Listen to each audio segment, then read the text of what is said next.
process.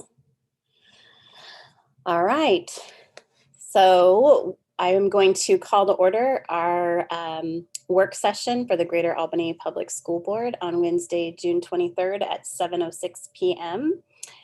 And really quick, would like to welcome our new incoming board members. We have both Roger Nyquist and Brad Wilson with us. Hopefully we will have Pete Morse joining us soon. And a welcome to Kristen Miles, who is going to be presenting our information this evening from OSBA. Thank you for joining us. And if you will all join me in the Pledge of Allegiance. I pledge allegiance to the flag of the United States of America and to the republic for which it stands, one nation, under God, indivisible, with liberty and justice for all. Thank you. Okay.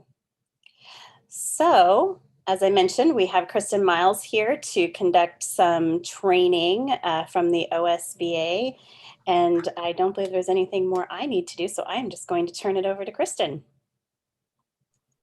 Thank you. Thanks for having me. Nice to see you again, everybody, and it will be nice to meet those of you whom I haven't met. Those of you that know me know that I've been with OSBA for almost 5 years. I've worked with your board off and on during that time. I've known your wonderful superintendent for quite a while. She and I go way back to Portland Public Schools.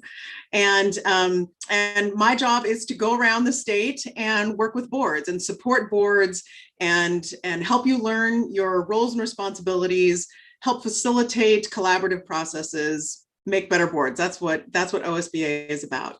So I'm going to go ahead and share my screen. What I want to tell you before I do is I know we've only got 2 hours. There's a lot to cover, but it's my intention that you get the most out of your time. There are certain things that I will say that I want you to know as incoming board members, and one of those things is I think it's great that your board is having this meeting to welcome you in prior to you being sworn in.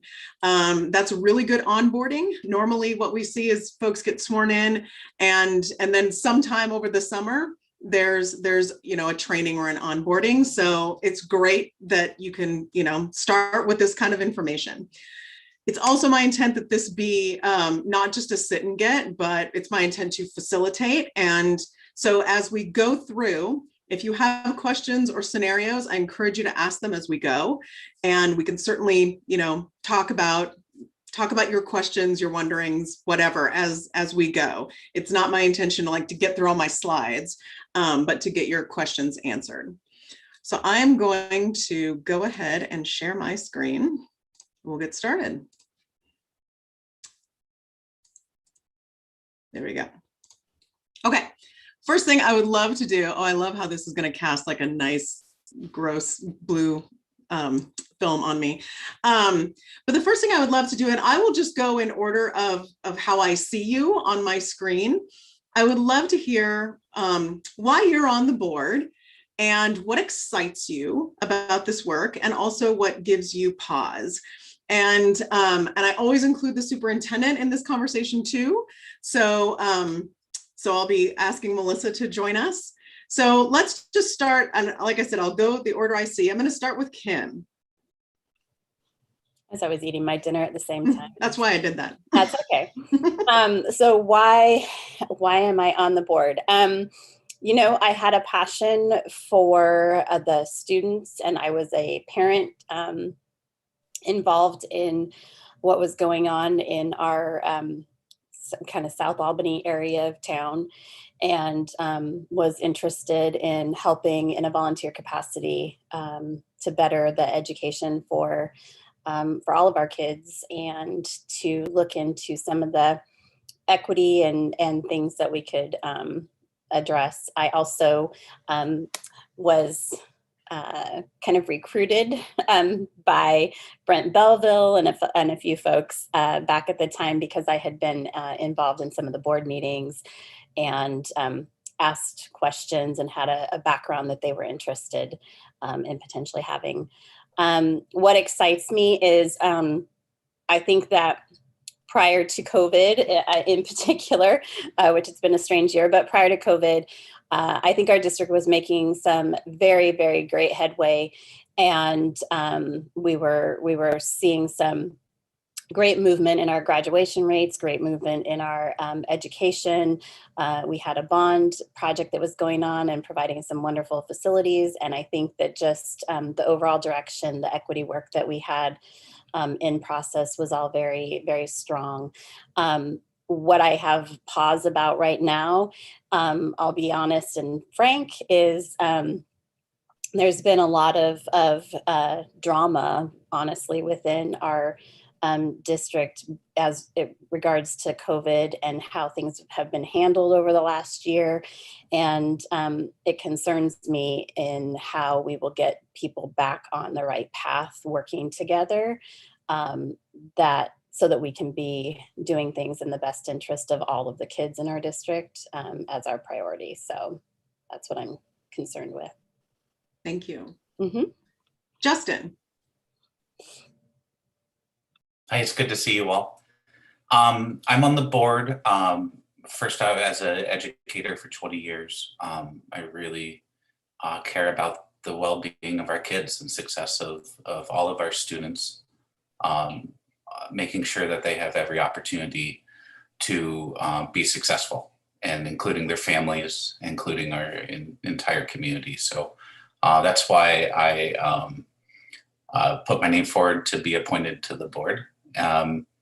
What excites me, the work that Melissa has done in terms of giving voice to those community members who haven't historically been given an opportunity to speak, and to look at who's speaking and say who's missing. That work really excites me. It makes me really proud of being a part of this district. What gives me pause? Honestly, I think it's that people don't know how to disagree and be agreeable.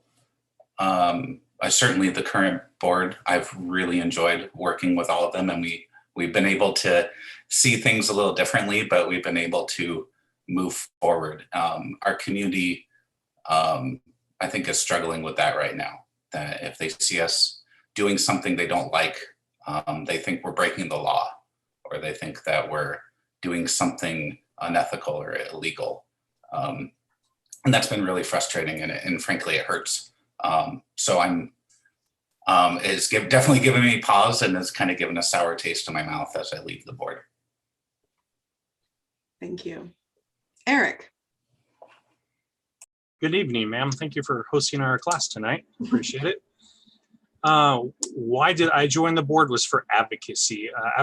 Advocacy for all of our children in our school district, regardless of race, ethnicity, social income, any of those things, because all of our children need advocacy. I'm kind of like Kim, I'm a huge South fan, and South is a very welcoming school. You definitely get sucked into volunteering and donating, and it's family wide. Both Kim and both our spouses have definitely felt the love from South and helped grow that community bond that we do have on the South side of town. Something that I'm cautious about would be definitely the politics, and the two gentlemen that are new to politics are going to learn politics gets in the way of education, and that's sad.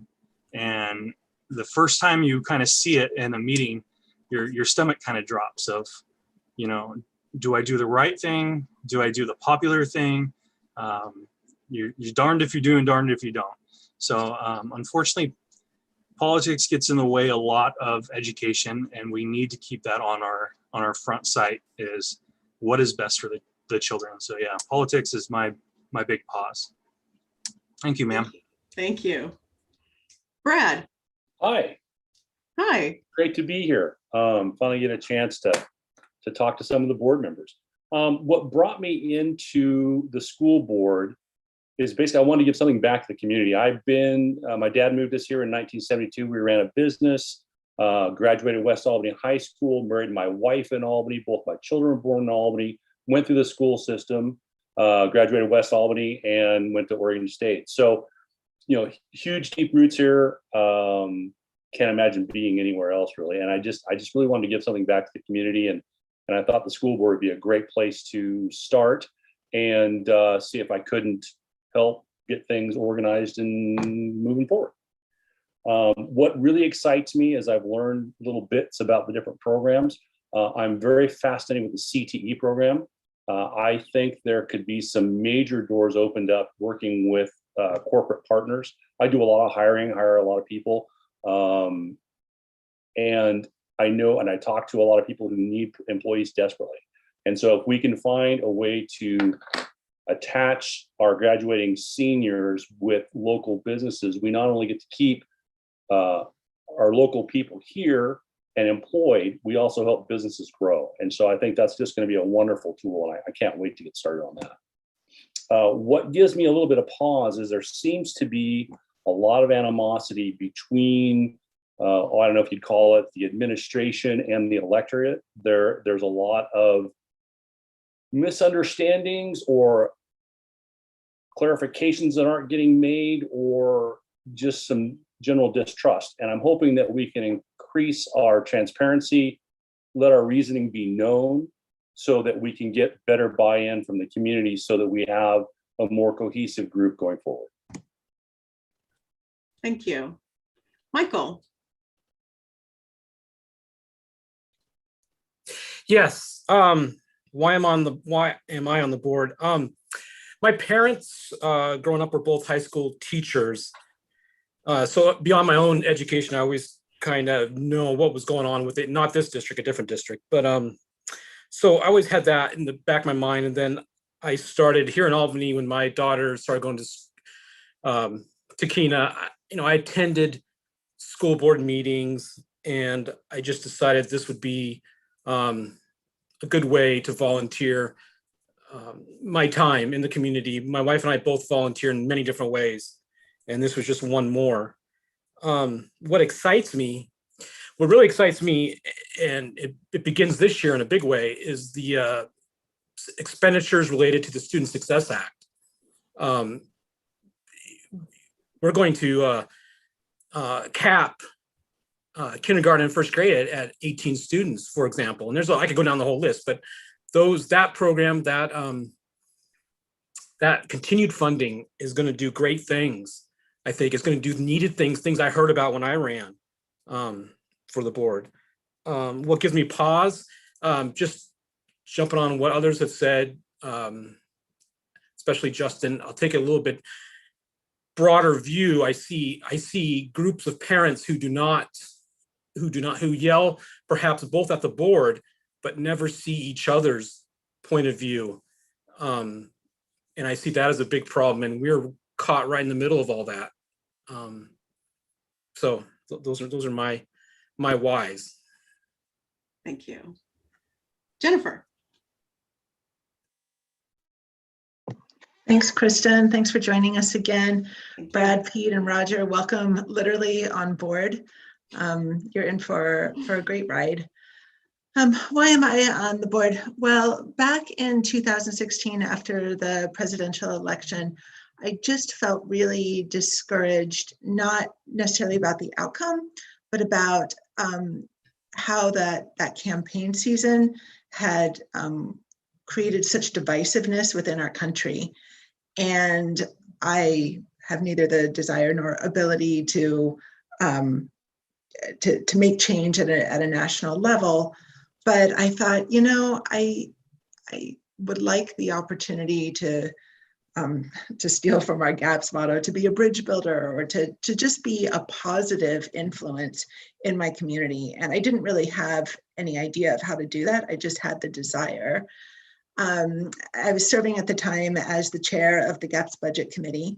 The superintendent at the time approached me about working on the PAC to get the bond passed, which I did. And through that work, I was approached by former board member Micah Smith about running. And I thought, wow, I hadn't really considered it, but I was looking for the opportunity, and this is the opportunity that came to me. and it's been life-changing. What excites me is I've heard other board members talk about what excites them. I'm like, oh yeah, I'm excited about that too. I'm excited about that too.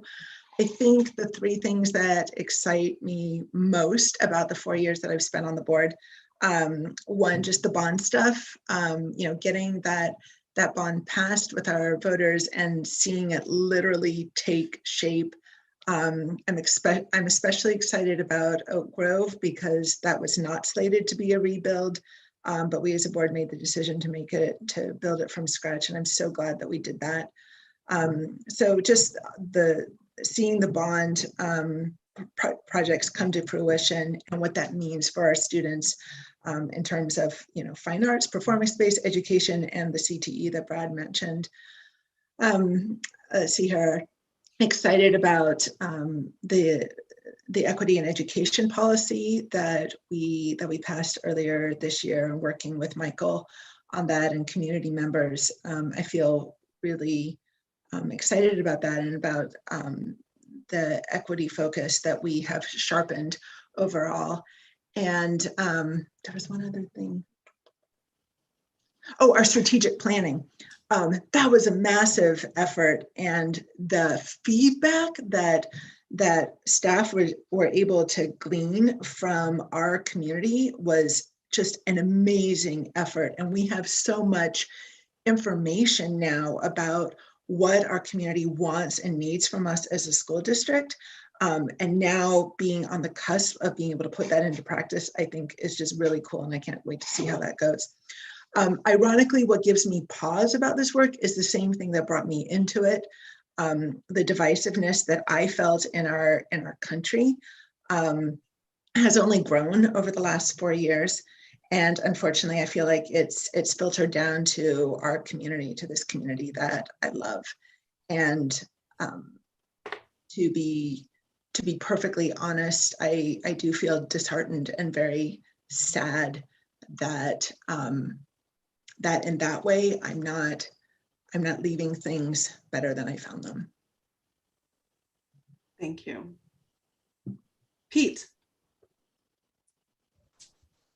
I'm just excited to kind of have the evolution of growing up here, going through college, coming back, raising my family here. I do think education is the greatest equalizer. And I think public education in that regard needs to be the best we can make it, to give everyone an opportunity to succeed in their life. I haven't felt for my own self that my thoughts up until now as a community member were really included in what was going on. And that was part of the reason I ended up running. But that also gives me pause. Everyone said the same thing. There's a lot of divisiveness right now in the community. It's unfortunate, but it is true, so I'm hopeful that we can have more community involvement and let everybody, not everyone's going to like the decisions that are being made, but everyone needs to see the sausage being made, and that way they can know the results are maybe not what they want, but they can see it as how the system works. Thank you. Roger, are you able to share with us? Testing 1, 2, 3. Can you hear me now? All right, I got it. I'm in Major Tom. I'm hiding in the other team's dugout. I think I found a quiet spot. I'm on the board because in February I got an email, like I think most, if not all, parents of kids in gaps, that was an encouragement or recruitment to run for office for the gaps board. And it wasn't that email so much in itself. It was an indication to me that my neighbor, Madam Chair Kim, was not going to be seeking re-election, or we wouldn't have gotten those letters. So I thought about it for a couple hours and knew that if I was going to step up and throw my hat in the ring, that was the time. And I did that. I was born in this community. I owe everything I have to this community. School, still to this day, my experience was the greatest time in my life. And I want that for the kids here. I spent 20 years with Lynn County running public meetings and running a public organization.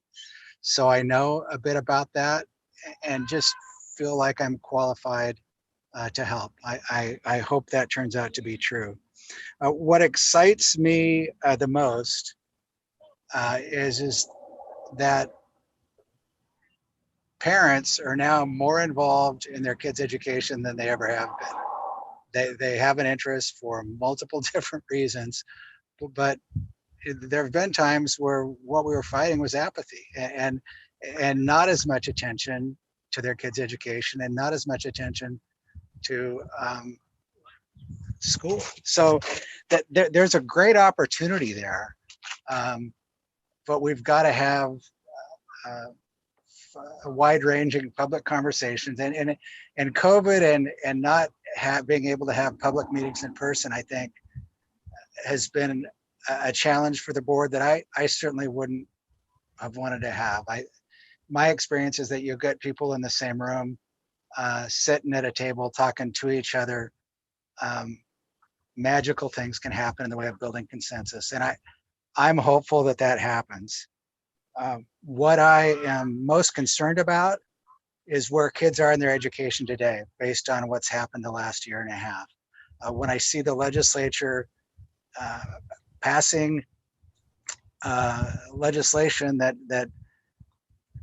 doesn't require the standards that we're normally used to, that's a warning sign to me that there may be bigger problems than we realize. I think as a community, we're all concerned about that. And I know I think the district did a good job in October when kids came back, I think it was, and doing some baseline testing. I understand that you're doing that again. And I'm looking forward to learning what those results are and how to develop a plan going forward. So these kids who went through COVID aren't penalized for life because they have a less than education, and just eager to get started. Thank you. And Melissa, obviously the question is slightly different for you because you're not on the board, but why are you at the district? So first, I'm a superintendent because I have spent 26 years of my career all in public schools, in classrooms and schools and at the district level. And I have done that because I have seen firsthand the inequities of the treatment of children, even in the same family, who may be fostered or adopted or look different or act different or have different learning needs, be treated differently by really the exact same staff members. When I became a teacher, my favorite assignment was teaching an alternative education. And what I heard repeatedly from students in alternative education in that school was very similar to our alternative high school that we have here as well as AOS, was that we had students who, when they started in their comprehensive high schools, the staff who worked with them didn't see the kids. The kids didn't feel that the staff saw them as successful, as having potential to be successful in the school. And really working with the damage, the psychological damage that kids have when our folks don't believe in them. And oftentimes that isn't intentional. Those are unintentional communications that we make as adults. So spent my career really looking at how do we create opportunities for all kids to know that they are welcome and belong in every classroom that we create for them, and also have options for how they pursue their education as they get older in the system. So I really love the fact that we have the option of AOS, just as we have other pathways that you can take within the comprehensive high schools. I too was born here in the Corvallis Hospital, and have deep roots in this area. And I believe that, but I didn't go to school here. And there are a whole bunch of our families who have my narrative of not having gone to school here and have moved back here. And I think it's really important for us to keep in mind that whether kids' parents grew up here or whether students just moved here as fourth graders, that they feel as much as that GAPS is their home as the kids whose families go back generations. And I don't think we're there yet. Our data doesn't show we're there yet. And not only in our academic data, but in the data where kids are telling us about their sense of belonging within our schools. So I think we have opportunities there. It excites me to think about, don't move on, Kristen. I get to say what excites me. That was unintentional. Ladies. No. So what excites me about this is, and some folks kind of talked about it earlier, I'm really excited that we are able to move back in toward really focusing more deeply on academics. I'm excited for all of the skills that our kids gained during this COVID year that I think a lot of people have misnamed the lost year, in that kids have gained amazing skills that they didn't have, interpersonal skills, skills around resilience, skills around problem solving, skills around communication that they didn't have because they hadn't endured the situation that we've just endured together. So I'm excited to see the skills, the kids apply those skills in their academics. I'm also really excited that we do have the investment dollars to be able to help us both with academics, but also with mental health. We are able to put counselors into our elementary schools if we can find enough counselors. And we haven't had counselors in our elementary schools, which for me was a huge personal priority for me in coming in. I thought that was really concerning. And then the other, so academics, mental health, and equity were the three community priorities that were far and above everything else when we did our strategic planning work and our three areas of focus moving forward. And so really looking at where we don't have equitable outcomes for kids, where kids don't have equitable access to the same programs, the same courses, the same rigor as others, and removing barriers for kids. That's what's exciting. And what gives me pause, and a lot of people have talked about it, is clearly that I think there is not only some vitriolic communication that is happening, both with staff, but also just among community members. But I also am super concerned about misinformation, simply things that are not true, being elevated to in conversations, and I worry about that because we're trying very hard to be open and transparent with our community.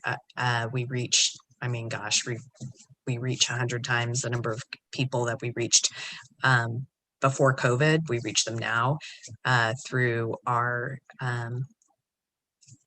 video conferencing and screencasting. So we'll continue to do that moving forward, even when we're in person, when everybody's in person, so that everybody can come and into our boardrooms, but also everybody who's at home and might have 3 kids that they're feeding and needing to do homework with, they can also attend our board meetings. And I think figuring that out so that we have real, genuine involvement is going to be really important. So what gives me pause is I don't want to go backwards.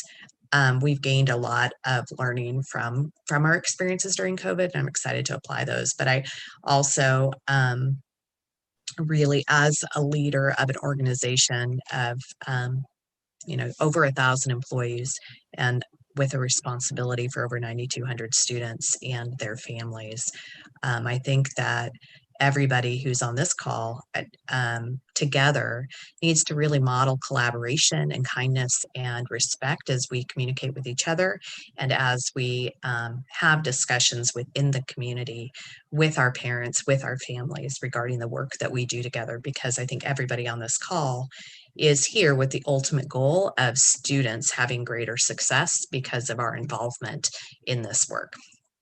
Thanks. Thank you.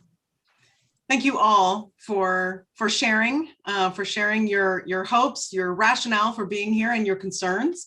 I'm sure, like I did, most of you picked up on a thread in those, and I think that that's really important to acknowledge, especially right away, especially before some of you are sworn in. Those of you that are leaving have wisdom to impart.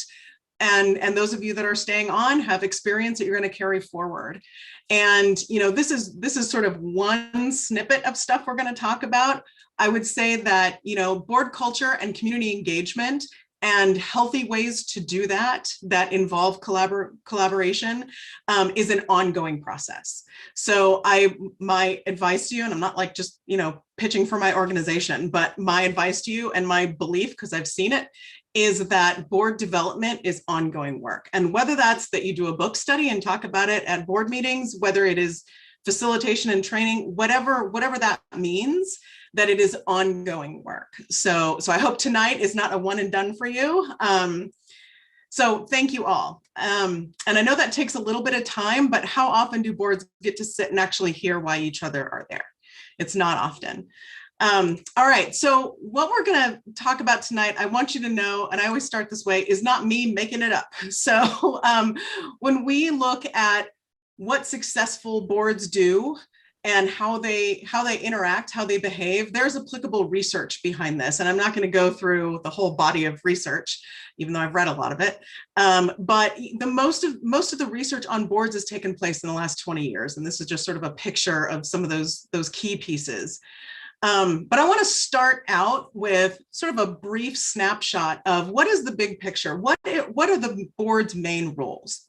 And what research tells us, research into high-performing district boards and low-performing district boards, and this is research that defines what those parameters are, but what came out of that research in the early 2000s was that there are 5 main characteristics that high-performing, highly efficient boards, they are in these 5 roles. And when you perform these roles successfully, you will have a positive impact on student outcomes. Boards have impacts on student outcomes, and it can be positive and it can be negative.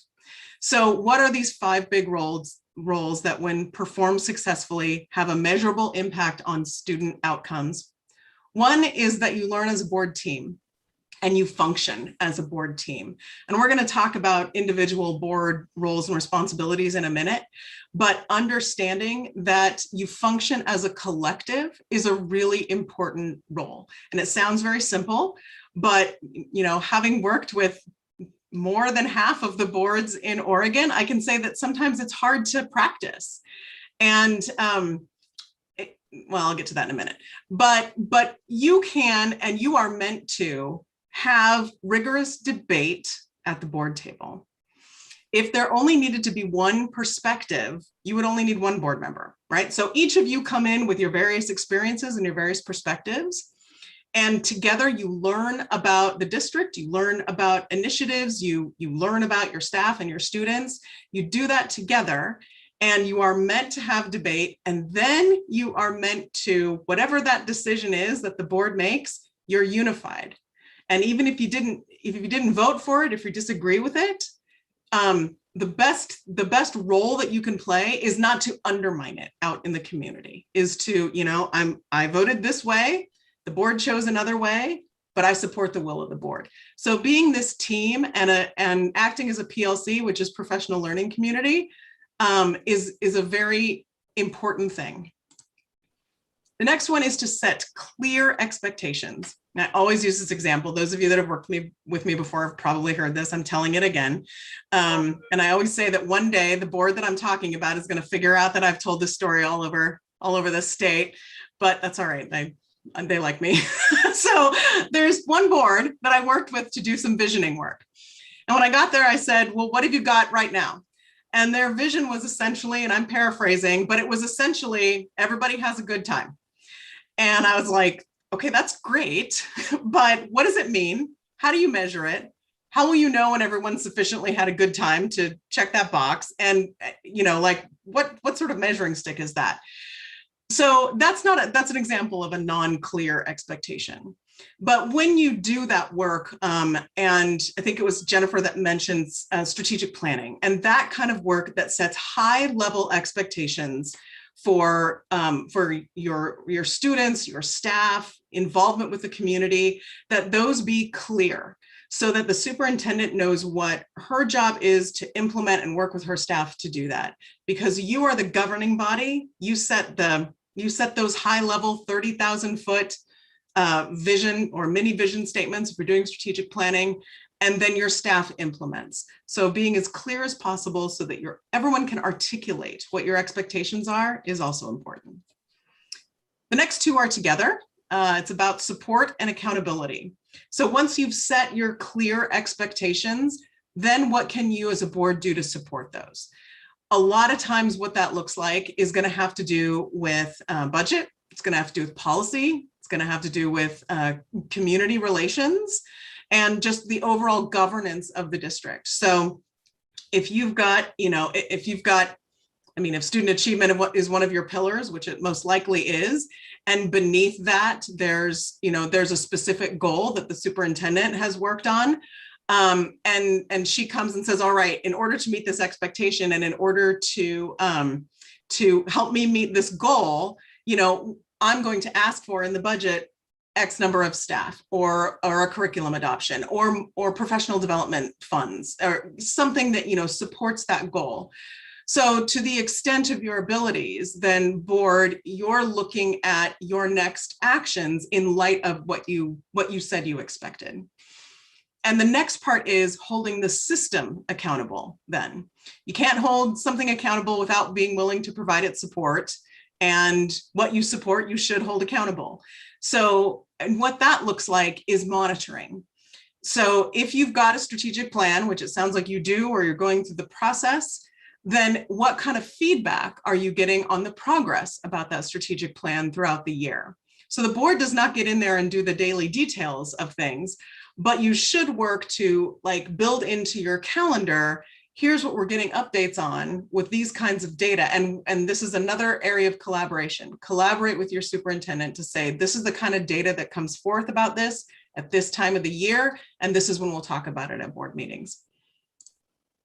And then creating the public will to succeed with the community.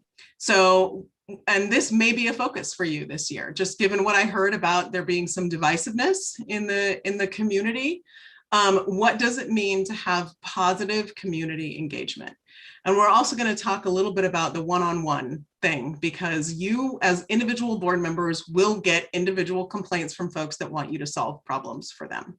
And what does that look like? And what does it look like if you yourself have a complaint? But creating that public will. And I think that one of the most obvious examples of this is when you go out for a bond. You need that public will to succeed in getting your bond. But it's more than just that. It's about being a staple of the community, and them being able to rely on the district and you being able to rely on them. So what does it look like in your district to do outreach to folks who maybe have not been heard before, who may have not been at the table? I know many, many districts are talking about this right now, and I do a lot of work in this area. And so there is a real interest in authentic community outreach. So that may be something that will be important for you all to work on as time goes on. So I just want to talk to you a little bit about high performing boards. And what I did was take some of the research, and it all sort of follows a theme. Those are those big 5 roles. And a lot of our research that we have backs that up. And it's not just about, the technical aspects. I mean, there are technical fixes to things, and then there are adaptive fixes to things. There are technical ways to approach problems, and there are adaptive ways. And so we've got things like data and monitoring and stakeholder engagement, following policy, holding systems accountable, but that cohesive teaming piece cannot be undersold. And a big part of roles and responsibilities is forming that team and doing it right off the bat. So learning together that piece, practicing unified governance. We talked about that a little. This is a big one. Strong shared beliefs and values about the system and its students. You do not have to be aligned in any other way outside the boardroom, But research shows that when the board is fragmented as far as what it expects from its students, there are worse outcomes for kids. And even just the shared belief that all students can succeed has a measurable positive impact on student outcomes. And that seems really obvious. And it's something boards don't talk about very often. So I just want to make that point because it's really important, and it's really important to talk about those things, especially as you're doing big processes like strategic planning or visioning or any of the big, or budgeting, any of those big processes that the board does. It's important to know where you all stand. So then what do low performing boards look like? And this is what you want to avoid, right? Less orderly meetings, not talking about student achievement and outcomes, that like, you know, being disrespectful to each other and trying to advance your own agenda, less reliance on the superintendent, so not partnering effectively with the superintendent, referring to external pressures as the main reason for lack of student success. We hear this a lot where it's like, oh, if only, you know, things would be taken care of at home, we can't help that. Well, we know that there are things that are out of a district's control, of course, but what is in the district's control when kids are in your buildings? Blaming communication and outreach barriers when the staff doesn't know where the board sits on things, and anecdotal and personal experiences. I once asked somebody, and I'm going to ask, well, I asked you all this, you know, why are you on the board? And one time I got an answer, I want to get my principal fired because they did something to, you know, that like I didn't agree with my kid. And that's a red flag, you know. Everybody here said something that was, you know, I mean, more universal, that you wanted to give back, that you care about kids. But those anecdotal personal experiences driving decisions does not have a systems thinking approach. So again, this is what the research says. And just in addition, we know that politically motivated board turnover and superintendent turnover impacts student performance. We know that the way the board bonds with itself and bridges with the community impacts not only student outcomes, but financial outcomes for the district as well. Knowing your roles and your responsibilities, having professional development also impacts student achievement.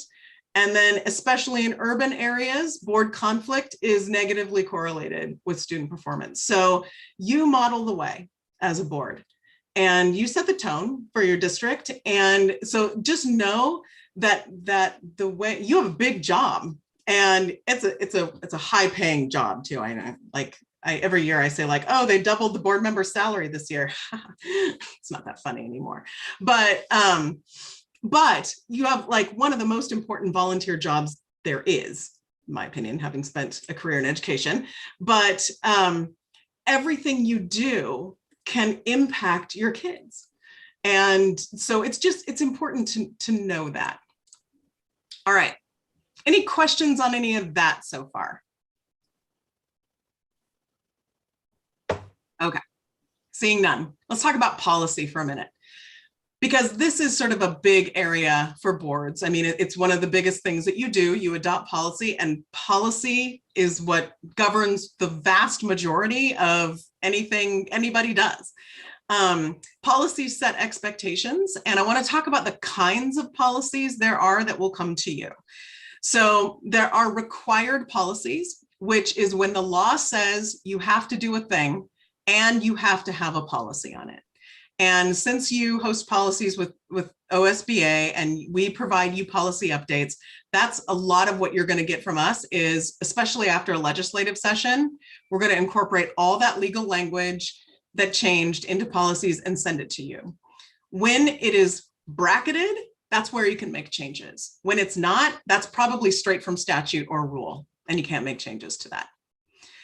A highly recommended policy is one where the law says you have to do the thing, but it doesn't require you to have a policy, but we say you probably should, since the law says you have to do the thing. You might as well memorialize that. So a lot of that is going to be statutory language as well. Recommended policies are really good practice. Sometimes they have legal references. I mean, they almost always have some sort of legal references, but like most of your B section policies, if you haven't checked those out yet, those are the board policies. I mean, B doesn't necessarily, I mean, they don't all correlate to what it stands for, but you'll just know. Chair B, Butzner,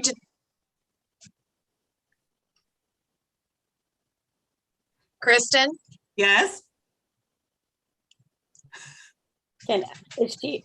Melissa, is that you? Who is it? This is Kim. I think Melissa may be having a connection issue, and that's probably what she was trying to. Oh, she looks frozen. Yeah. Darn it. Hopefully she'll just log back on. I think we have everyone else though. Nobody else looks gonna frozen. move, nod, do something. So I Yeah. know you're like there with I us. see Okay. signs of life. Okay. I'm here. Good. Thank you, Roger. I hope the opposing team hasn't discovered you in the dugout.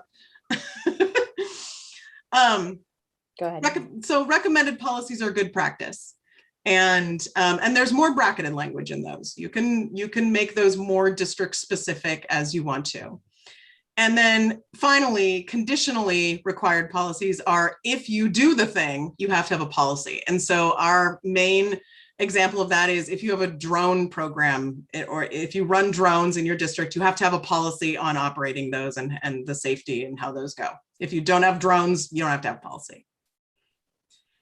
So one of my first recommendations is that now you're going to have, your policy book would be like this thick.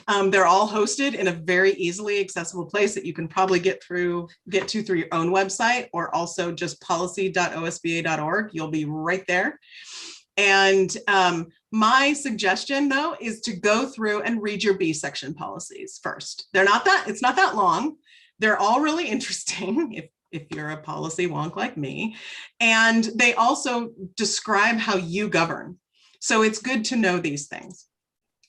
The one that I always show new boards is one that's really important to know, and it's BBAA, which is the individual board members' roles and rights, or authority and responsibilities. And I just want to highlight a few things. One is the first sentence, that an individual board member exercises their authority when the board is in legal session only. And this means that this I always say, this is a relief. You do not have to go and tell anybody what to do. Like that's good. You're operating as a collective. So you do not have the responsibility to govern autonomously, which, hey, that's a relief. But many people think of, I say this too, hardly anybody knows what a school board does. And most people think of individual board members like they think of individual legislators, that you run on a platform, that you can advance your own agenda, that, that it's okay to, disparage your colleagues, that you run on your own thing and you legislate your own thing.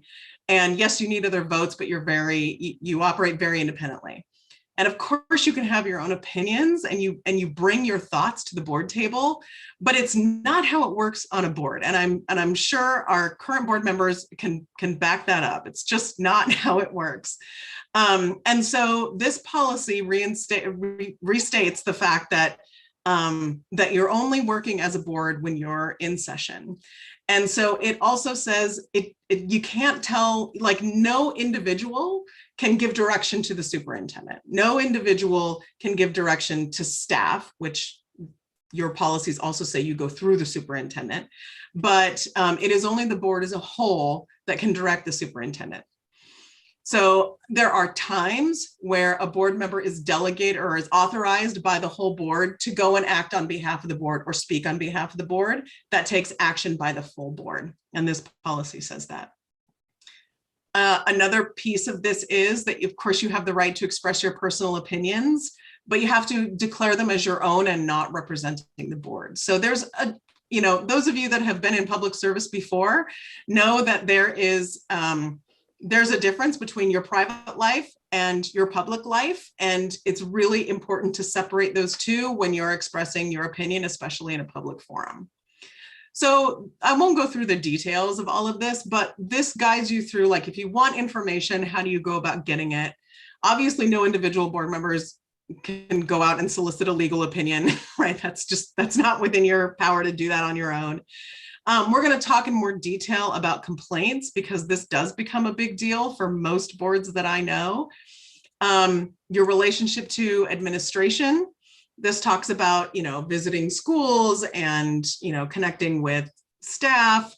And then obviously you as an individual board member can't sign a contract on behalf of the district. So that's a big one to know.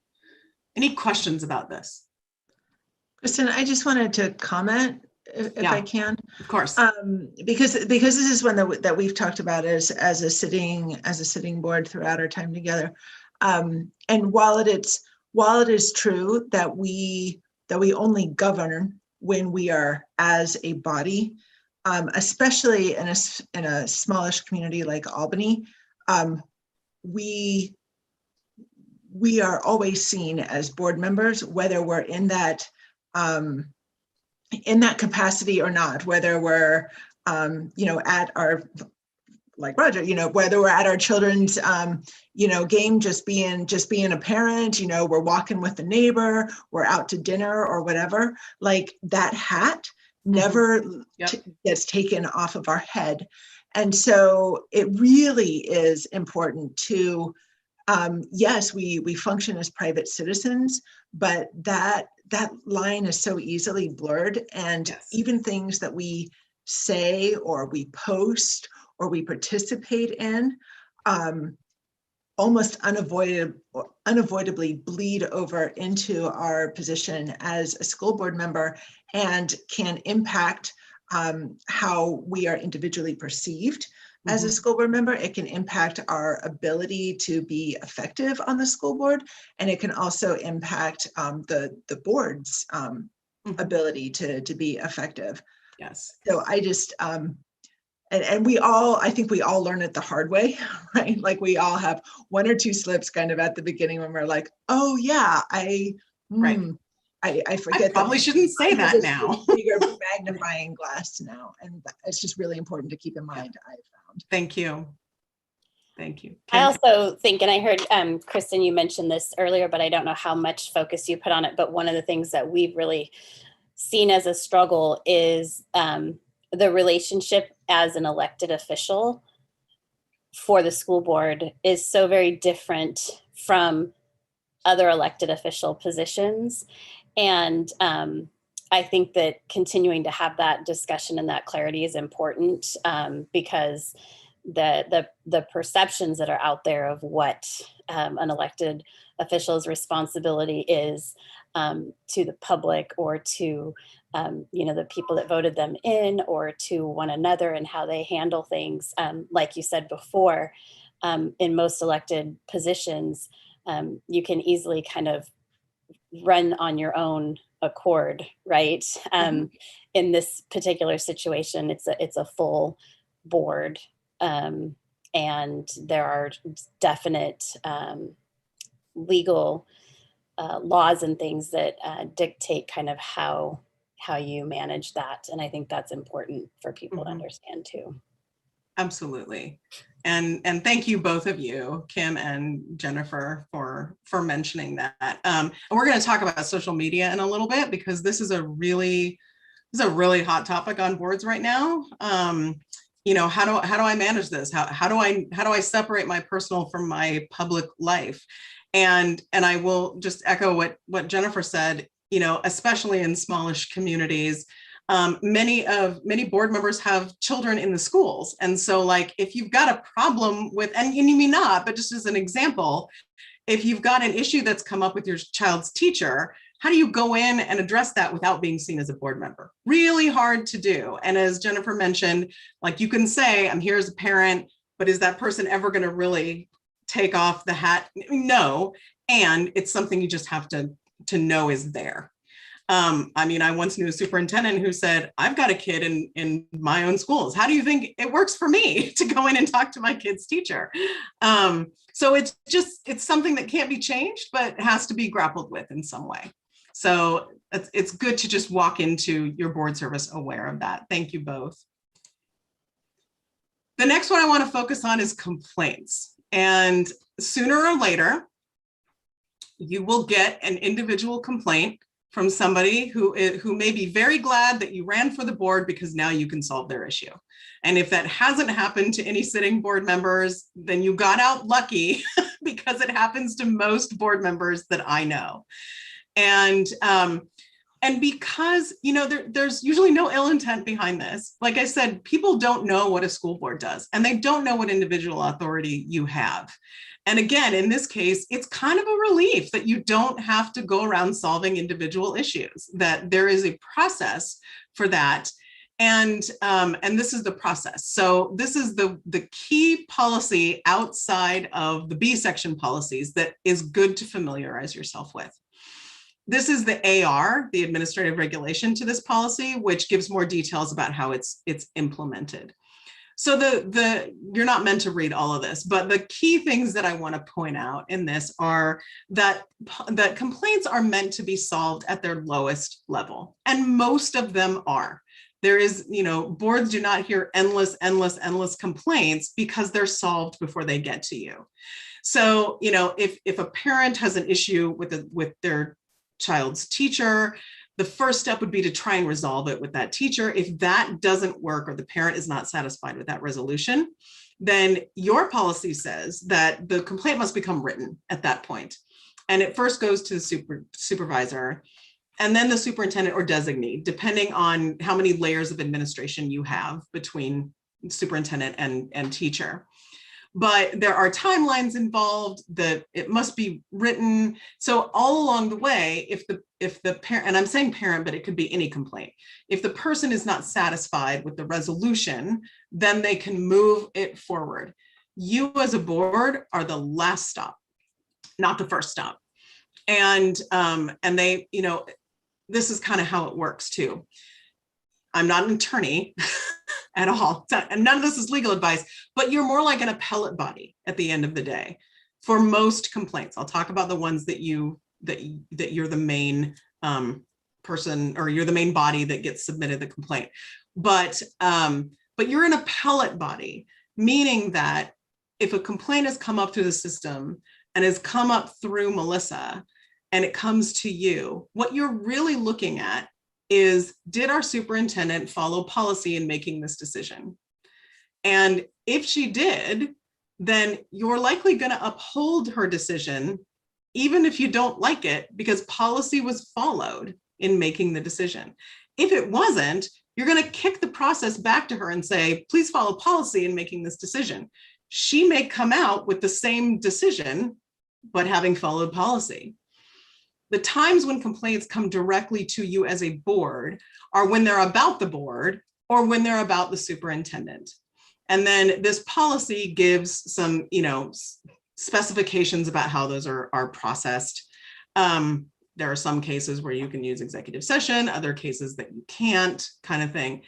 So this is that process, and it's really good when you get an individual complaint and somebody wants you as a board member to do something about it, to know how to direct folks, how to find that process. Maybe there's a form out there, maybe they can find something on the website. But one of the things that folks don't realize, and that I kind of say, you know, have a prepared sort of elevator speech for when somebody says, hey, can you do something about this? Because you all are here to serve. It's easy to be caught off guard and to want to promise a solution. We're all kind of solution oriented. But what folks need to know is that, you know, on a school board, there are many limitations to your service, and this is one of them.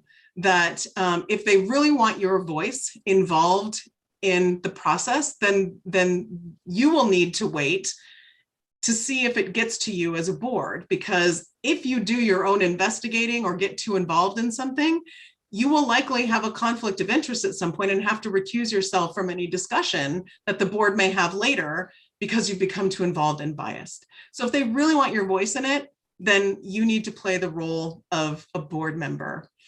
The other piece is, if somebody comes to you and you solve their problem, then, and it's because you know them or whatever, then that creates an inequity in the system for anybody who doesn't come to you. So that can help explain too, like you didn't run on a platform of creating inequities in the system. And if folks know how to get to you so that you can solve a problem, there are other folks out there who are not accessing you directly.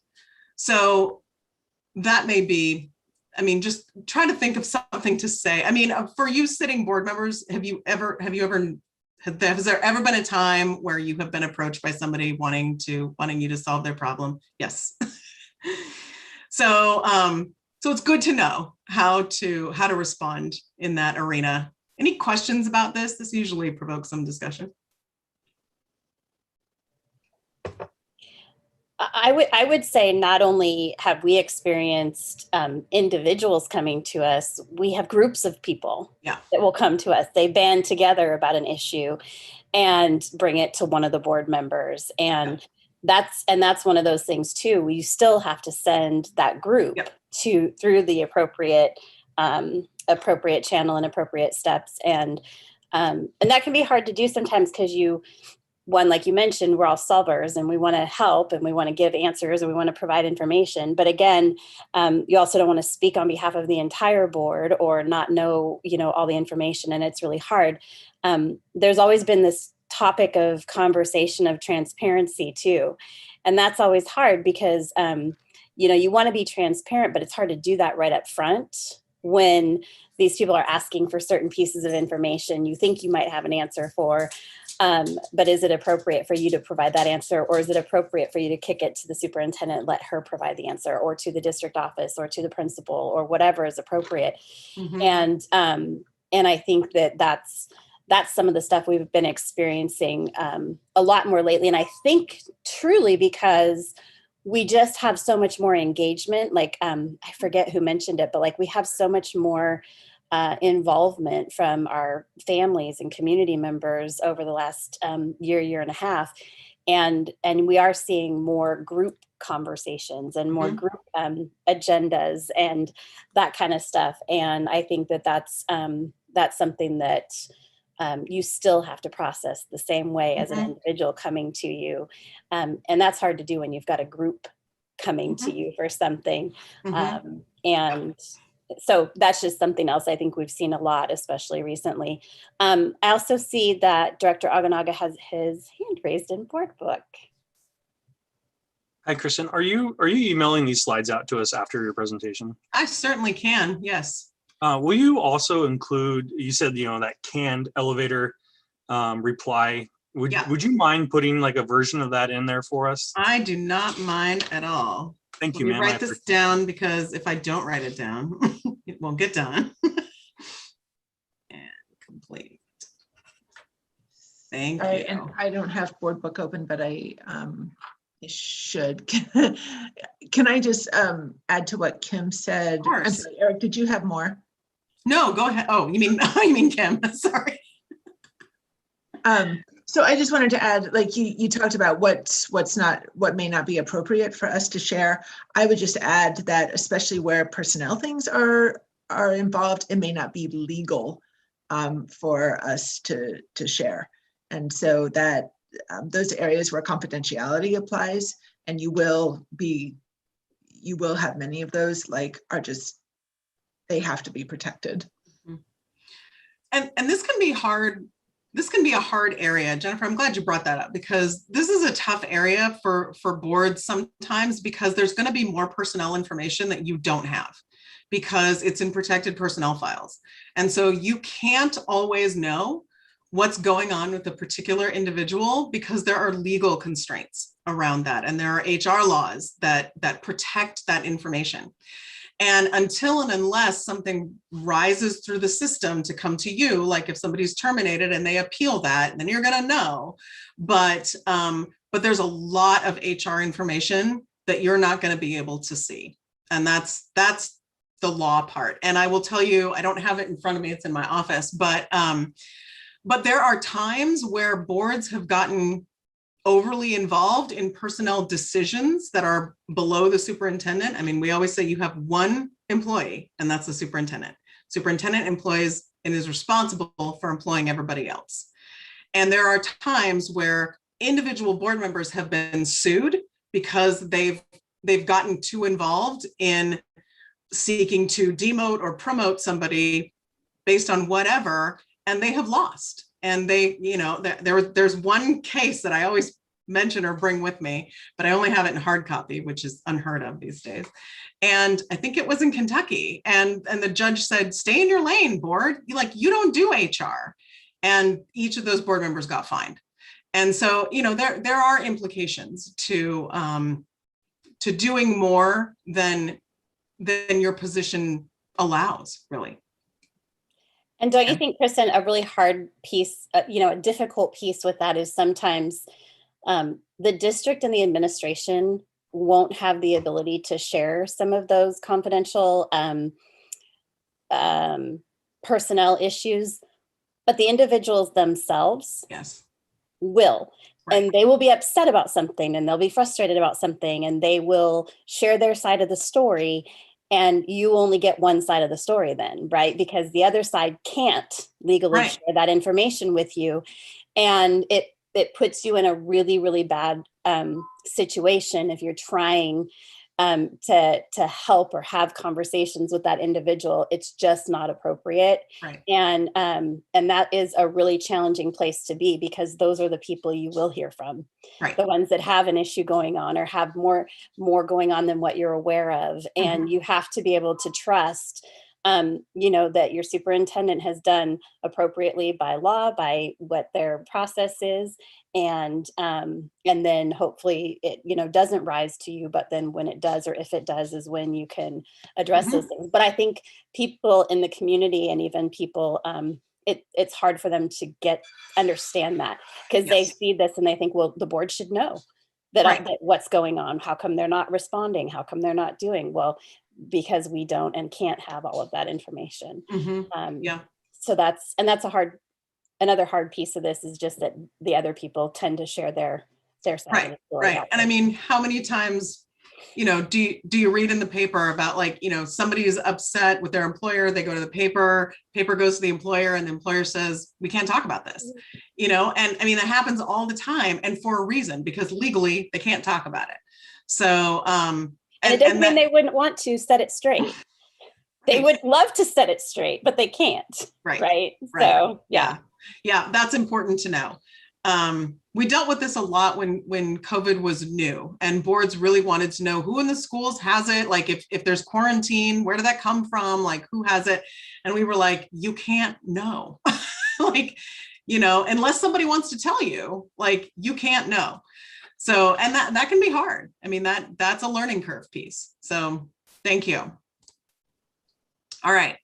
So let's talk about social media a little bit. I did a whole webinar on this once, and I get asked about this a lot because social media is a big thing. I mean, the vast majority of people have at least one account, and most board members I know are posting something somewhere, or responding, or have some sort of social media account. So what's a positive example of social media use where you are in your board role? And we look at it like this, like your board work, like, you know, putting out there that there's a meeting, that, you know, here's a link to watch this, you know, we're adopting new policies. These are our, like, if you have a resolution on something, like putting out the work of the board so that people know that it's happening. Advocacy information, you know, I see a lot of board members being like, you know, we really want this bill to pass. We want more money for our kids. You know, can you join us in this effort, kind of thing. News articles, especially news about the district, is great to make, you know, to make public. And then, you know, district events and information, like, you know, you've got an FFA thing, or you've got a football game one night, summer meal programs, health and safety stuff. Using social media to you know, promote district events is a good use of social media. And you do not have to look far to see examples of social media use gone badly. There have been censures of board members by the whole board because of something even that they posted on their own personal account, not representing the board. This took me like a 30-second Google to find these 4 things. And and we read things in the paper all the time. There have been, calls for recall. There have been, sort of like board members being asked to resign by fellow board members. And so just know that even if it's your own personal account, that, it's as Jennifer mentioned earlier, you are a public official now, and you're not really ever going to take off your board hat. And so the things that you say in a public forum are seen through a different lens and are sometimes scrutinized more closely, depending on what's going on in your community. I used to work in Portland Public Schools, and board member statements were scrutinized very carefully. and so, so this can be a positive thing, and it can backfire. Any questions or comments or thoughts, lessons learned, this kind of thing on social media? Yeah, Kim. I had two things. Mm-hmm. One was a question that I don't know that I've ever asked before, but I'm honestly curious now that I've seen some of these things. What is the thought on previous things? Like if you become a board member and you had posted something, 5 years ago, and it's considered controversial, or, in a, like I'm looking at the Confederate flag posting or something along those lines. And not that we have anybody that's done that, but like if you did have something previous, like should you be going through and kind of cleaning things up, or do you leave it there? Like, has that ever backfired on people too? Yes. So I think what you do with it is up to you. And as our attorneys always say, yes, you have freedom of speech, and that's not freedom from consequences. So I do know board members who've gone back and just sort of like scoured their timelines just to see if they said something in any way that could be misconstrued, or that they were like, oh, that was a very political thing that I said. I kind of want to get rid of that because I don't want to be seen as, coming across on any political side as a board member. But there are other cases, especially in sort of high profile board races, where folks in the community have gone back through like either a newly elected or somebody running for the board and have like found something and made it, more public, or brought it back to light. And that can happen. So I think that, you don't have to take action, but somebody may call attention to something at some point. Now, you're an elected official, right? And what that means is that you have a job, right? You can't be fired as a board member. But what comes to light when you're a public official, it just does. It's whether positive or negative. I think I read about a race this year in a larger district where somebody had gone through, somebody who was running for the board and like dug up a bunch of stuff that they had posted several years ago and put it all on Twitter.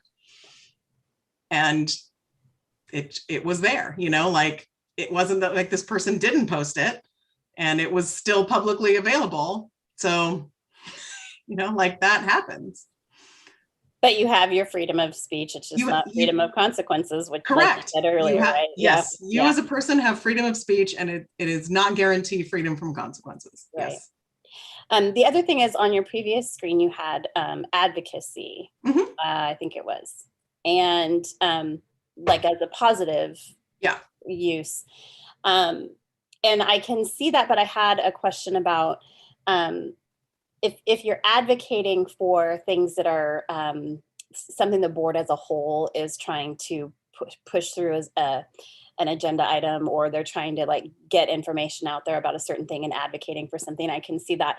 What I think can also be very detrimental in the way of advocacy is if you as a board member are advocating for something independent or individually or in disagreement with the board as a whole. And like, and you may have, you know, a 2 to 3 kind of scenario or whatever. And if you're advocating for something in that capacity, Right. that Yeah. also is not necessarily appropriate. It's Right. more of using social media to advocate as a whole, and you almost agree as a group that those are things you want to advocate for on social media. Now, whether you each then post them individually on your own social media or you do it as a district, that's one thing. But like, I think you can be an advocate for something in the district on your own social media page and not have that be representative of the whole, and would be considered a negative.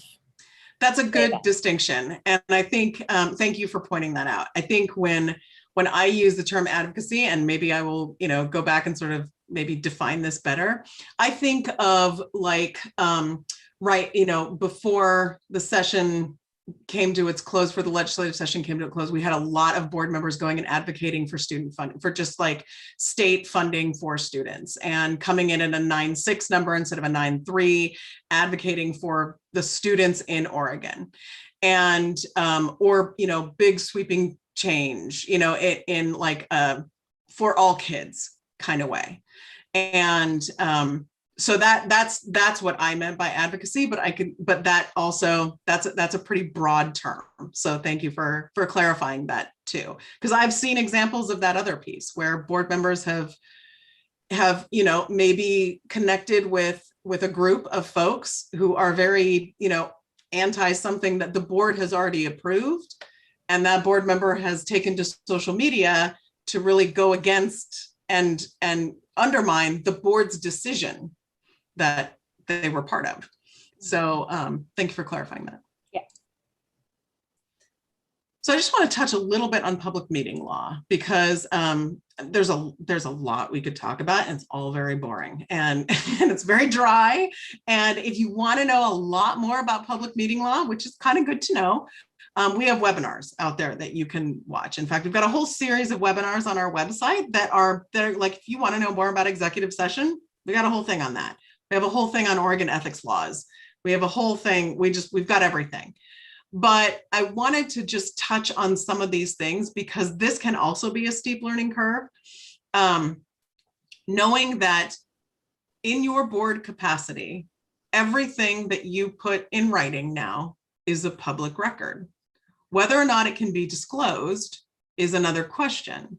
But when you have your board email and you are sending emails, or on your own phone, if you're representing the board or doing the business of the board or commenting on board stuff, and you've got, you know, if you've got board stuff you're talking about, you are creating public records.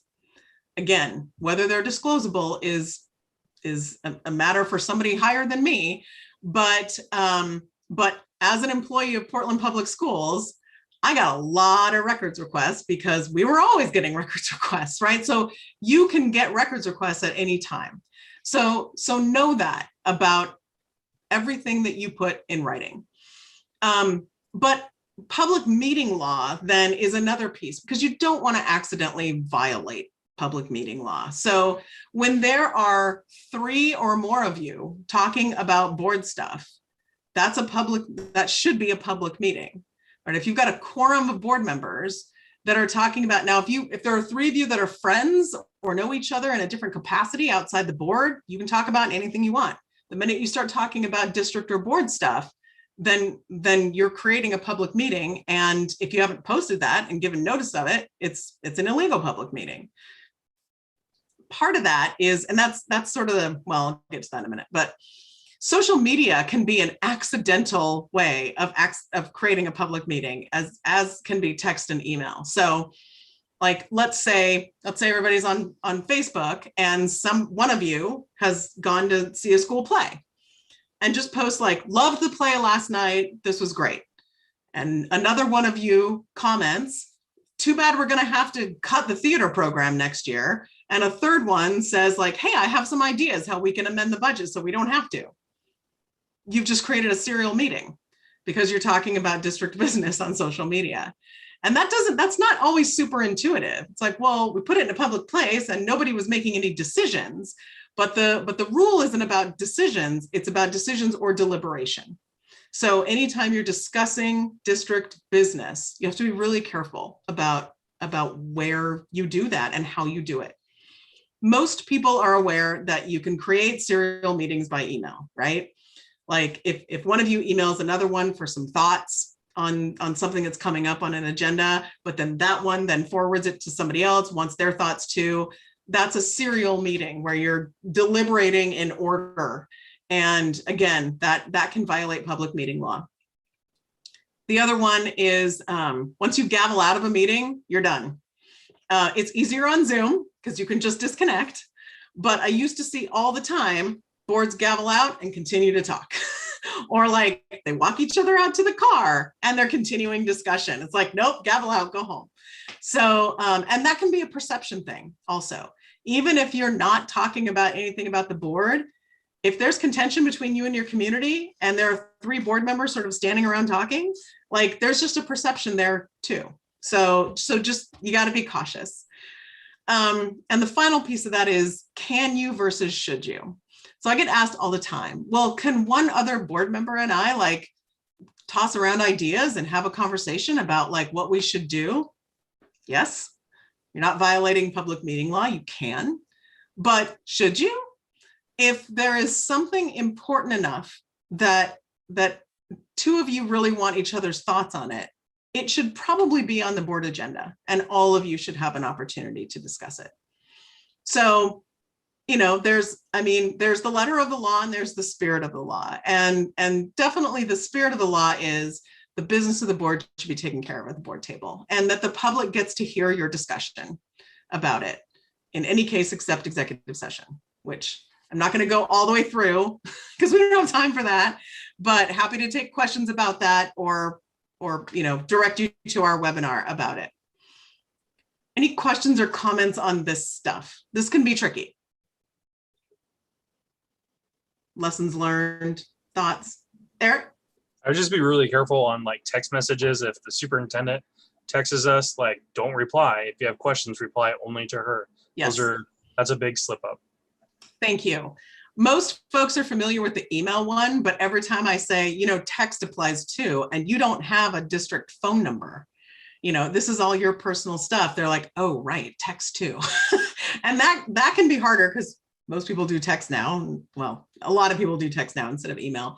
But yes, your superintendent is the hub of your wheel.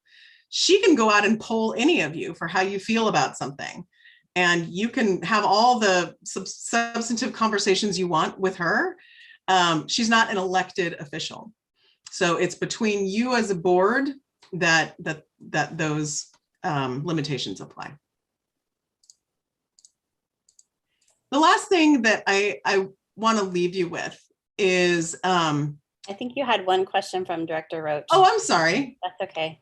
It wasn't so much a question. It's you know, I've said this before and I'll say it again. Being on a 5-person board is tough. And, you know, I know there was some conversation a couple months ago about the board policy about board members, possibly adding board members. It's something I would highly recommend so that as a board, you can kind of have just talk to a couple people and being able to, you know, you don't have very many people in the community who are going through the same things that you are, and to be confined by the Oregon public meeting law is very tough and frustrating. And I think having a 7-person board would really benefit the community and benefit certainly this incoming board. So just some thoughts about that. I live in Tiger Tualatin and we also have a 5-person board, which seems crazy. I think they're also looking at expanding for the same reason. The last thing I want to leave you with, and I will not like go around the room and ask you this, but something to maybe just sort of popcorn out, talk about, think about, is who do you represent? And the answers to this can be various. It's kind of like when I ask you, why are you on the board? You know, like all of those answers can be different, but it's often helpful for board members to hear each other in who do you represent when you're on the board. So I want to ask that first. I'm going to ask you to sort of reflect on all of these questions, but I want to ask you directly, in your minds, who do you represent? Jennifer. I think this is another way that school boards are unique, because in my mind, the people that we represent are not the people that vote for us. We represent the children that are in our schools, and that we have a responsibility to the adult members of our community, our staff, our families, our community at large. But our school district is about educating our children. And that's different. That's different from any other elected position. Thank you. Other thoughts? This is Roger. Yeah. Boy, it's as somebody who's been in public office for 20 years, it's just, all of this is very interesting conversation. I agree with Jennifer to some point, but you have to represent both. I ultimately, if you're not accountable to the people who elected you, things get really difficult. But the consumer is the kid, so it's both, and it's hard. Mm-hmm. Yeah. Thank you. I agree. I think over time, having been here now for 4 years and knowing my answer to this 4 years ago was, I represent all of them. I represent the students. I represent the staff. I represent the district. I represent the people who voted me. I represent the community. I represent, you know, in some capacity, I felt like and I still feel like I represent all of them. I think when it comes down to the final decision-making pieces of our work and that sort of thing, the highest priority of our focus is on the kids and them as our consumer. But I think you have to take into account those other things. But I think the hardest thing for us is those are not the voices that are the loudest, and those are not the people that think we owe them anything. And yet they are the main, focus. And so I think that I agree with Roger, and I agree with Jen, and I think that my assessment of who I represent has changed over time. But I think we have an obligation to hear from all of those people. I think our staff are one of the ones that get left out of that thought process a lot. And they are both a parent and a voter and an employee. And so they have a lot of good input to provide often too. So, yeah. Thank you. Eric. Thank you. So like on the movie, The Lion King, everything the sun touches is yours, right? You have to look over your whole community as a whole. But I mean, all of us have our things. I know, Jennifer with TAG and, Kim with South and, especially the dance programs and cheer programs and things her son also went through. For me, it would be those very fragile children, those children that are living in poverty, our homeless children. I sit on a different board for a homeless shelter, and it breaks your heart to find out we have 3 10-year-olds living in a homeless shelter. So for me, that's the closest to my heart. But as everybody said, everything the sun touches is yours, but it's your responsibility. So. Mm-hmm. Our executive director, Jim Green, I'm sure many of you know him, always says in his speeches that school boards are stewards of the community's 2 most important resources. It's students and it's money, right? And that's absolutely true, right? You have to spend wisely and educate students well and take care of them. It's a big job. Any other thoughts on this, who you represent?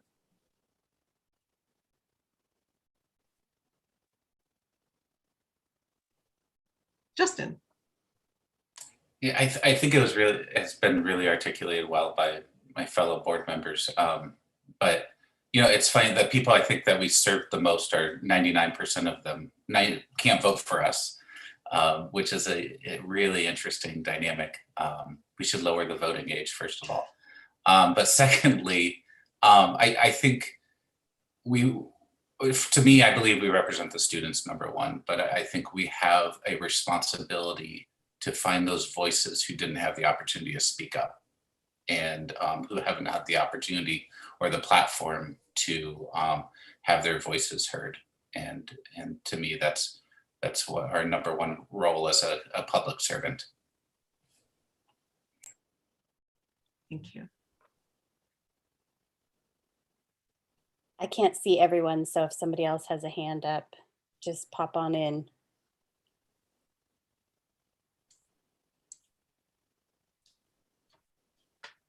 Okay, seeing none. We already talked about what if somebody comes to you with a complaint, so we won't handle that. And something just to think about. I mean, we've talked about the individual board member piece, but Kristen, I don't want to interrupt you, but I saw Mr. Morse unmute himself and thought maybe he was about to talk. Oh, okay. Pete?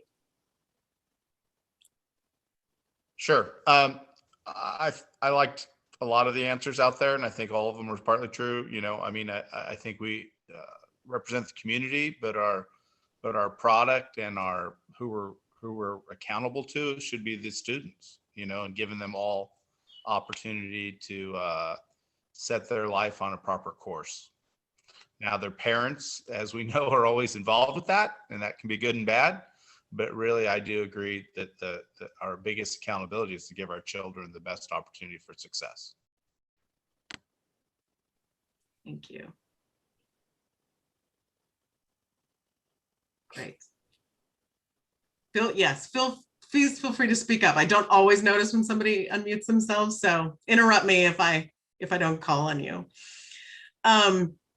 Something just to reflect on is how you as a board or how you as an individual handle a personal agenda. Like, asking yourself, I mean, just as we talked about in the beginning, why are you here? And I think it's good for board, just as practice for board culture, for that collaboration piece, to talk about that once in a while and to revisit that question, not as a gotcha, but as that shared values and interests piece. How often can you as a board talk about your beliefs for students and your expectations for their success and why you are on the board and what you hope for kids? Because even when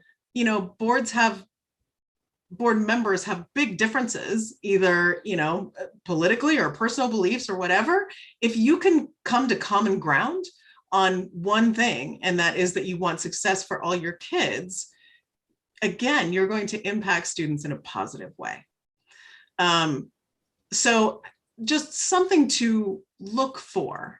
I am not on a board. I am on a board, but not a school board. But I'm on my school district's budget committee board or budget committee, and one of the things that we talk about is why we're there. Like, I have a child in the district. It's hard not to take that and not represent my own kid in talking about initiatives, or I'm always looking at what grade she's in and what they have planned for that grade, and I have to step back and be like, wow, this isn't about my 11-year-old.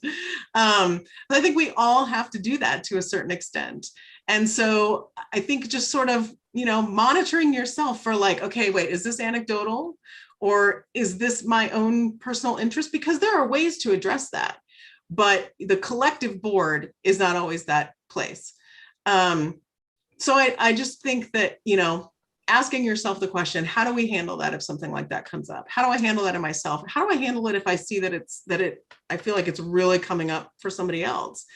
And that is where a board operating agreement can come in. We won't have tons of time to talk about that tonight, but we are going to talk a little bit about tools for collaboration at the end. And then the one thing I didn't ask you in our complaint discussion was, what if you have a complaint of your own? What do you do? What do you get to do with that?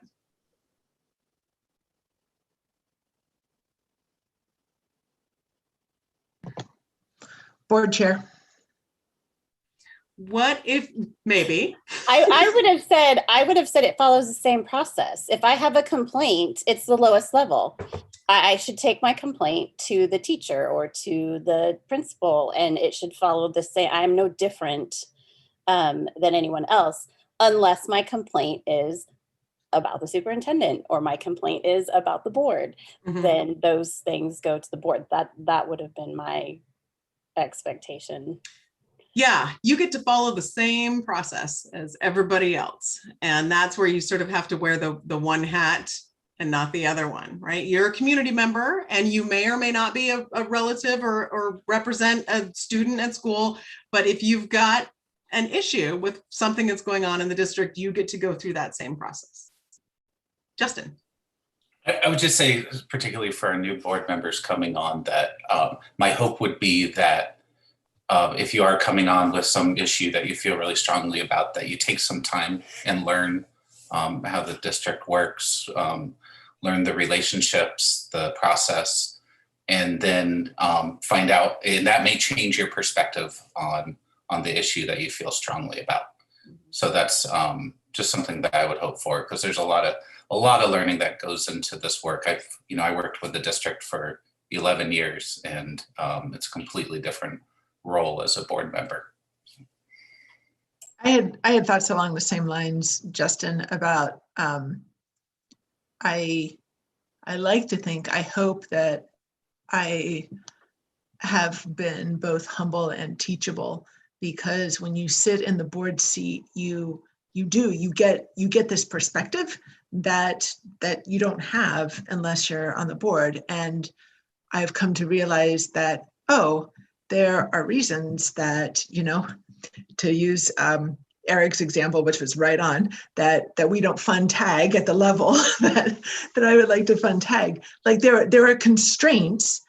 One, you become aware of constraints, and not just budgetary constraints, but policy constraints and protocol constraints and logistical constraints, right? And also you get the broader perspective that, that, again, using that tag is like this much a part of what we are responsible for as board members and what a school district does. And those two things, just like you said, Justin, like getting that perspective and understanding better have helped me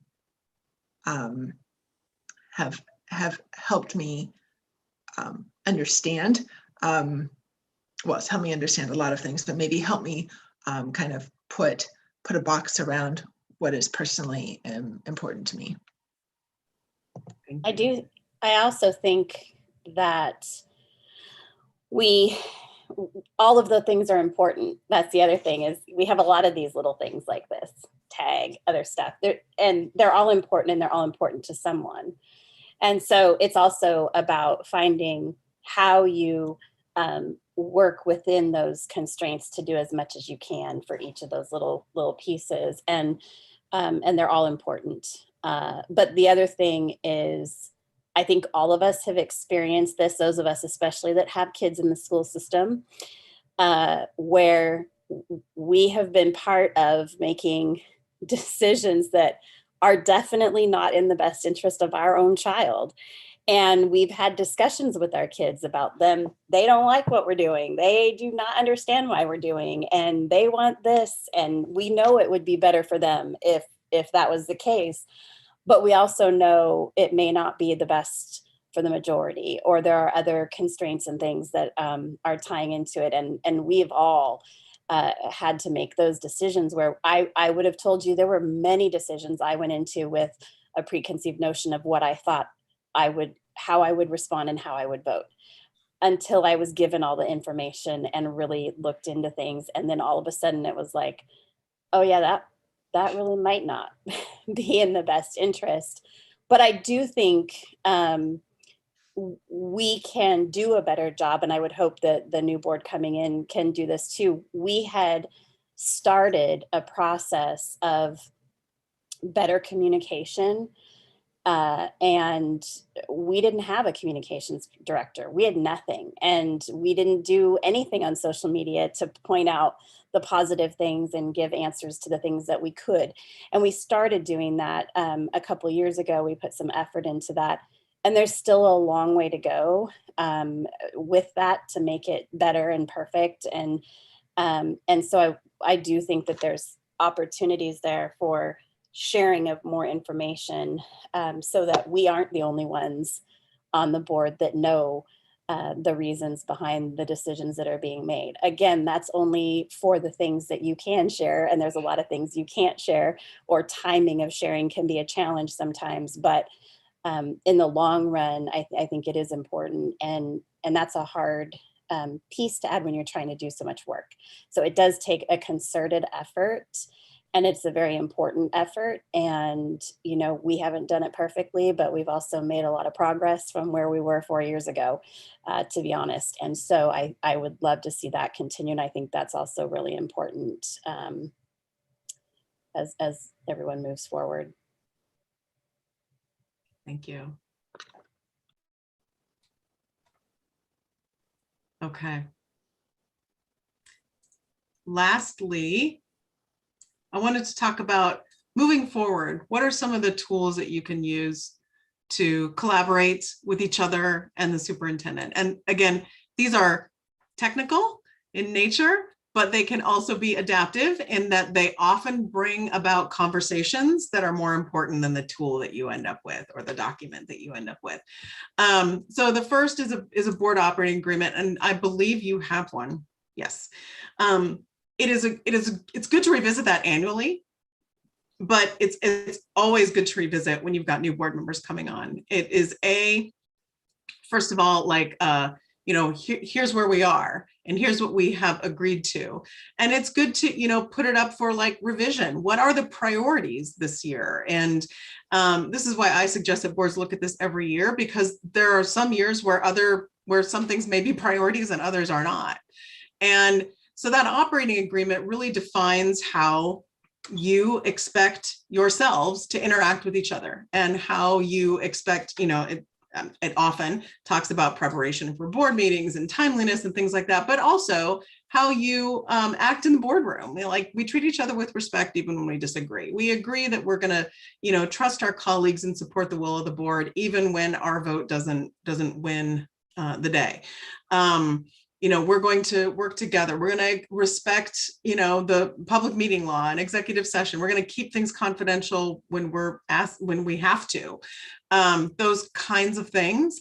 But often the conversation around how do we get there? How do we all come to consensus on this kind of thing is really valuable. Same can be said about the board superintendent operating agreement. Do you have this as a separate document from your board operating agreement? Okay. So, and ideally, I'm probably seen all these before, I just don't remember, I apologize.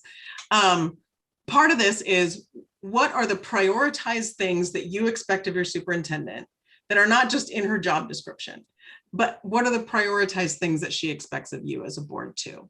This is a two-way document where when I'm facilitating this, I really have the board prioritize and pick like 5 things. And I have the superintendent prioritize and pick like 5 things too. And again, that conversation, because when there are 5 of you all talking about your own expectations, when you get those out of your head and all together, then there are no surprises, because everybody goes into something with their own expectations, all of which are unknown by everybody else until you voice them. And so that board superintendent operating agreement can also be a really good conversation. Board self-evaluation, I always recommend this. This should be done once a year. We are moving to a new self-evaluation tool that the last one was steeped in research, but as we used it, we found it was a little problematic because it was very rigid and developed in another state. We like it a lot, but the new one is nationally normed and is a little more flexible. and is also meant to inform future learning, or meant to be diagnostic in a way. And regardless of how you self-evaluate, whether it's through us or through an instrument of your own, looking at your practice as a board will lead to better practices, because it's an opportunity to celebrate what you do well as a board, and an opportunity to look for things you can improve on, and help set goals that are very specific to the board for the year. And it can be very enlightening. I worked with a board where they discovered they did not all believe that students could learn. And that had never been discussed until then. They did not have that shared value. And so, of course, we were like, this is where we start with your professional development. But it's a good conversation to have, really good process. And then having a well-defined, collaborative, supportive superintendent evaluation is really important. I'm pretty sure you all use our tool, and we worked with COSA to develop our latest one that came out a year and a half ago or so. And it builds in quarterly check-ins that can be evaluative in nature, so that the end of the year, the evaluation itself is not a surprise. It should be a collaborative feedback process throughout the year that is meant to provide authentic feedback, and and opportunities to share again what your superintendent is doing well, where you would like to see something else being done. And again, good standards that should be adopted as soon as the last cycle ends, so that the tool, the timeline, the processes are all known by everyone, and what you're going to evaluate on. We recommend our tool, which is free, it's out there. But whatever process you use, again, having a good one in place that is well known and by everybody involved, by the board and the superintendent, is really key. Yes, Jennifer. So just a couple of things for the new board. We have worked really hard on 3 out of these 4 of these over the time that I've been in. I feel like we have really robust and helpful board operating agreement, board superintendent operating agreement, and superintendent evaluation. Where we lack is board self-evaluation, and that's a recommendation that's come to us from both Kristen and from our consultant who has helped us with our superintendent evaluation. So I would urge you to do that. I would also say about the superintendent evaluation, that's a place that we've put a lot of attention, and I've taken the lead on that in the time that we've been here, and I'd certainly be happy to be a resource to you as you work on that. And I'll just, I guess I won't speak for Justin and Kim, but would make myself available to you as a resource for anything board related going forward. Thank you. Any other comments or questions on any of these things? Superintendent Goff, I just realized that you had your hand raised in board book, but I think that was from before. I was just double checking to make sure. Yeah, no, thank you so much, Chair Butzner. That was from quite a while ago, and I figured it was. I hadn't looked in a while. I was like, oh no. It's all hard right, because no problem. Thank you. Not everybody's on there and used to using it, so I've been trying to not use it. No, of course, and with my video off, it's hard. No problem at all. And I can't see board book, so this is not me trying to keep you out of it like I was trying to move on from you. Just kidding, Melissa. Okay, I'm gonna let you go on time because 9 o'clock is late, but I wanna make sure that if there are any questions, discussion, the other thing that I will ask you to consider is where you wanna go from here as the year goes on. I think you have all identified areas that that excite you and that concern you, and those are both good things to build on and good things to address. So obviously you don't have to answer this right now, but if you've got an idea of what's next for us in our board development, I think it'd be good to share. But I also want to make sure that you have time for any questions that you want to ask.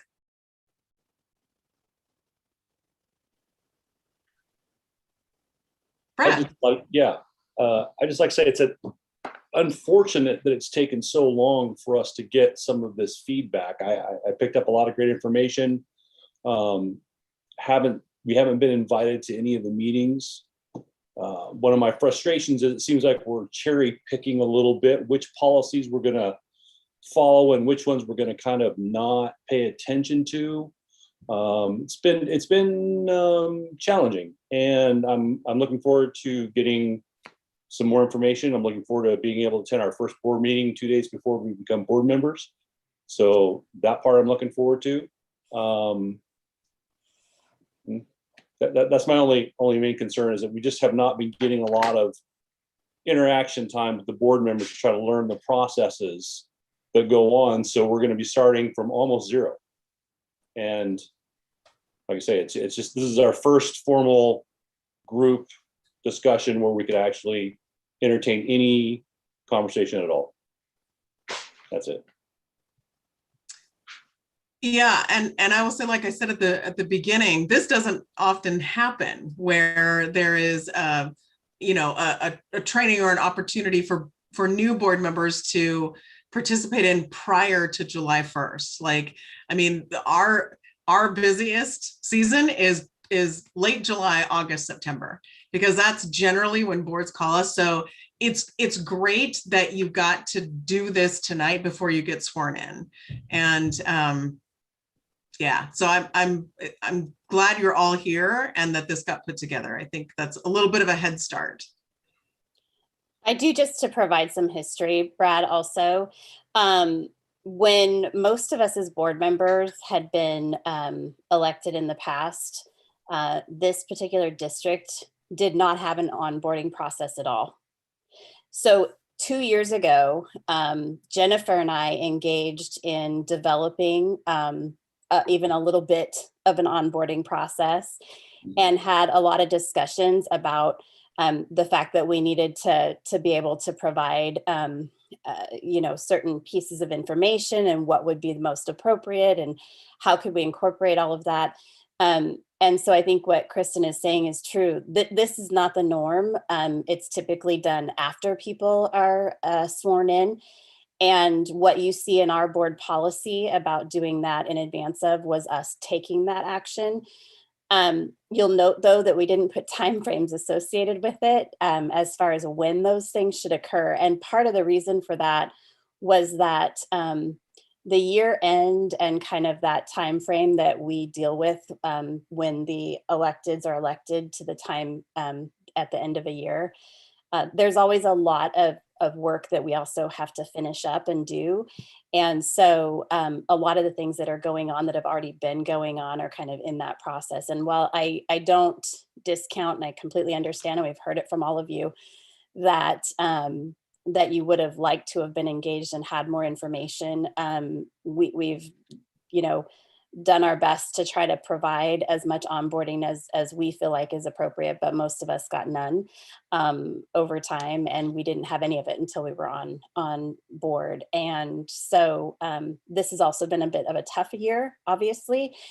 And we had a lot of things going on at the end of the year where we had kids finally going back to school, and we were trying to get figured out how we were going to do all of those things. So I'm not going to apologize for that, but I do think it's unfortunate that that's been the perception, because we've been trying to schedule this kind of training and these kinds of things, and unfortunately it just happens when people can be available. As far as meetings go, those meetings have been, aside from being in person, which I understand has been of concern, there is no engagement in those meetings anyway. So even if you had attended in person, if we were completely open in person, the board members attend as an audience member, and there's not engagement back and forth with people. So that wouldn't have happened regardless of if you were in person or not. So it's just an opportunity to observe the board meetings. And I think that is very typical. And we did verify that with OSBA and as far as the process before answering those kinds of questions as well. So Thank you. You've got our email addresses, Brad. You can reach out anytime. We're happy Oh, to. sure. Yeah, no, I do now. I appreciate that. Anything else that you want to ask, talk about? Okay. Thank you for having me. Again, my encouragement is that you think about what you want to do next. That board development is an ongoing thing. There is a lot that can be done. There's facilitative work. There's, there's a lot of work that boards can do to further their learning and to collaborate with each other and even just get to know each other better.